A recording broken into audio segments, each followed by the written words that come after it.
केंद्रीय मंत्री प्रहलाद जोशी खनन मंत्रियों की बैठक में शामिल होने के लिए भोपाल पहुंचे। मुख्यमंत्री डॉक्टर मोहन यादव ने अपने संबोधन में कहा, प्रदेश में संपदा की कमी नहीं है। धार्मिक से लेकर खनिज संपदा ईश्वर ने भरपूर दी। माइनिंग नीलामी में प्रदेश में पहला स्थान रहा। सीएम ने कहा कि देश में भी खनिज और खनन को लेकर शानदार काम हुआ है। राजा विक्रमादित्य के शासनकाल के जैसा काम हो रहा है। पीएम मोदी भी विक्रमादित्य के जैसे काम कर रहे हैं। 2022-23 के बीच हुई नीलामी के लिए खनन मंत्रियों की बैठक में पुरस्कार भी हुए घोषित। खनिज ब्लॉक नीलामी के मामले में एमपी देश में पहले स्थान पर रहा। प्रदेश के खनन के 29 खनिज ब्लॉक नीलाम किए गए हैं। 20 खनिज ब्लॉक की नीलामी के साथ छत्तीसगढ़ दूसरे स्थान पर रहा।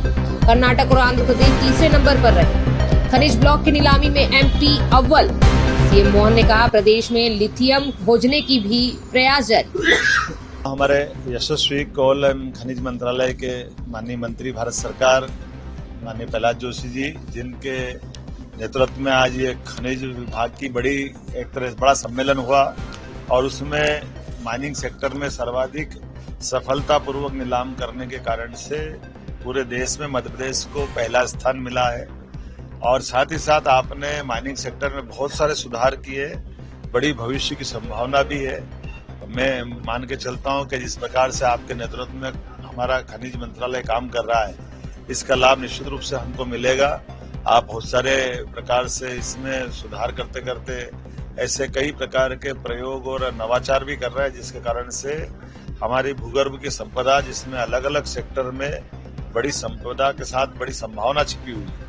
मुझे इस बात की प्रसन्नता भी है कि हम आपके बताए सुधारों को, भारत सरकार के बताए सुधारों के आधार पर यशस्वी प्रधानमंत्री के नेतृत्व में ये हमारे लिए एक तरह से आर्थिक बड़ी मजबूती का कारण भी बनेंगे और इन पारदर्शिता के कारण से निश्चित रूप से हमारी अपनी विश्वसनीयता भी सरकार के प्रति जवाबदेही होगी और समाज के प्रति भी जवाबदेही होगी। मेरी अपनी ओर से आपके इस पूरे आयोजन के लिए शुभकामना और मैं आभार मानता हूं कि मैं उम्मीद करूंगा आज के लिए आभार मानता हूं और भविष्य के लिए फिर आप मौका देंगे। देखिए, पाकिस्तान लाख आपत्ति जताई, हम सब जानते हैं कि सिंध से जो विस्थापित लोग यहाँ आए, शरणार्थी आए, उसके पहले तो अखंड भारत था ही।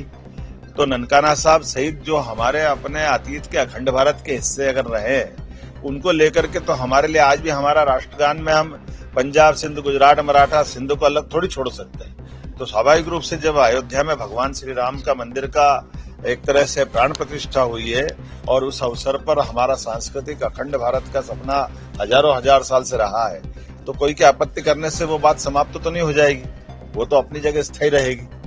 बहुत बहुत धन्यवाद।